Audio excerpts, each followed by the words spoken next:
केला बेचने वाली चुड़ैल।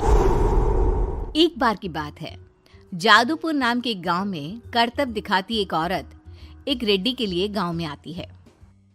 आइए आइए मेहरबान कदरदान, खाइए रोहड़ा के ताजे ताजे केले। कभी खाए नहीं होंगे ऐसे केले। पीले पीले केले खाइए। ये कहकर रोहड़ा हाथों में 4 केले लिए उन्हें सर्कल में जोर जोर से हवा में उछालती हुई करतब दिखाती है, जिसे देखकर आसपास के सारे बच्चे अपने अपने मम्मी पापा से उस औरत के पास जाने की जिद करने लग जाते हैं। पापा, ऐसा तो सर्कस में बॉल से होता है ना, ये आंटी तो केले से कर रही है। चलिए ना पापा, देखते हैं। रोहड़ा एक पतली सी तार पर चलती हुई केलों से करतब दिखाती है। आते जाते सभी लोग बाहर रुककर उसके करतब देखते हैं और वाह वाही करते नहीं थकते। जैसे ही एक आदमी पास आकर उसे पैसे देने लग जाता है, तब वो कहती है, अरे नहीं नहीं साहब, मैं करतब तो बच्चों के मन को बहलाने के लिए करती हूँ। धंधा तो मेरा केले का है। पीछे देखो मेरी रिड्डी, जो भी मेरे केले खाएगा मेरी तरह चुस्त दुरुस्त और तंदुरुस्त हो जाएगा। पता चलता है क्या कि मेरी उम्र 55 की है। अरे पर ऐसे ठंड के मौसम में कोई केला क्यों खाएगा? ये ऐसे वैसे केले नहीं है साहब, ये शरीर में गर्मी देते हैं। ठंड को दूर भगाए जो भी रोहिणा के केले खाए। पापा, अगर मुझे केले नहीं मिले तो मैं घर नहीं जाऊंगी। तभी उसके पापा कहते हैं कि बेटा, केले ठंड में कभी गर्मी नहीं देते। ये सब कहने की बातें हैं, सामान बेचने का तरीका है इनका। पर पिंकी नहीं मानती। मैं केले खाऊंगी। पिंकी की जिद के आगे नत्थू हार जाता है और उसे केले खरीद कर दे देता है। पिंकी खुश होकर केले घर ले आकर खाती है।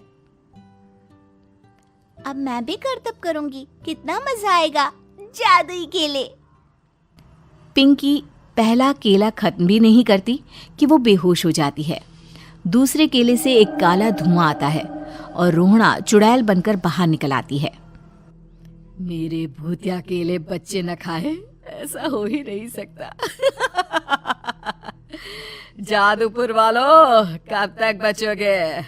आ गई हूं मैं रोहड़ा, जिसका कोई नहीं कर सकता सामना। रोहड़ा पिंकी को गोद में उठाकर काले धुएं में कहीं गायब हो जाती है।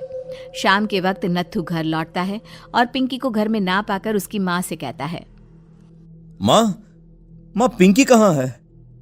अरे बेटा, उसे तो तू सुबह करतब दिखाने ले गया था ना, फिर कहाँ वापस आए तुम दोनों? मुझे लगा तू उसे अपने साथ मंडी ले गया होगा। हे भगवान, मेरी बच्ची कहाँ गई? मैं उसे घर ही तो छोड़कर गया था माँ। नत्थू गांव के घर कोने में अपनी बेटी को ढूंढता है, पर उसे वो कहीं नहीं मिलती। परेशान होकर आके रो रो कर नत्थू हिम्मत हार कर घर लौट आता है। अगली सुबह रोहड़ा फिर से करतब दिखाने आती है और इस बार पिंकी की तरह रोनी केले खरीद लेता है। 50 रुपए दिए थे पापा ने, सारे पैसों के मैंने केले खरीद लिए हैं। अब मैं भी आंटी की तरह ही करतबबाज बन जाऊंगा। यही सोचते हुए रोनी केले खाता है और पहला अकेला केला आधा खत्म भी नहीं करता कि चुड़ैल उसके सामने आ जाती है। मेरे साथ चलने का समय आ गया है रोनी। ये तो बस शुरुआत है। अब इस गांव के सारे बच्चे धीरे धीरे मेरे कब्जे में होंगे, एक बच्चा भी नहीं बचेगा। ये कहकर रोना रोनी को गोद में लेकर काले धुएं में अदृश्य हो जाती है। इसके बाद हर रोज गांव में से कोई ना कोई बच्चा गायब होता, पर ऐसा क्यों हो रहा है किसी को भी समझ में नहीं आ पा रहा था। रोज की तरह अपनी बेटी पिंकी की तलाश में नत्थू गांव के एक तालाब के पास बैठा रो रहा था। कहाँ गई मेरी पिंकी? शकुंतला के जाने के बाद एक वही तो मेरा सहारा थी। अरे उसकी आत्मा कोस रही होगी मुझे कि मैं अपनी बच्ची को संभाल भी नहीं पाया। नत्थू ये कहता हुआ रो ही रहा था कि तभी तालाब में से उसे शकुंतला की आवाज सुनाई देती है। कहाँ थी तुम शकुंतला? हमारी बच्ची और सारे गायब हुए बच्चे रोहड़ा के कब्जे में हैं। वो बच्चों को जो केले देती है उससे बच्चे बेहोश हो जाते हैं और उसके कब्जे में आ जाते हैं और वो उन्हें ले जाकर काली दुनिया में ले जाती है। पर वो ऐसा क्यों कर रही है? ये मैं नहीं जानती, पर उस दुनिया का रास्ता मैं आपको बता सकती हूँ।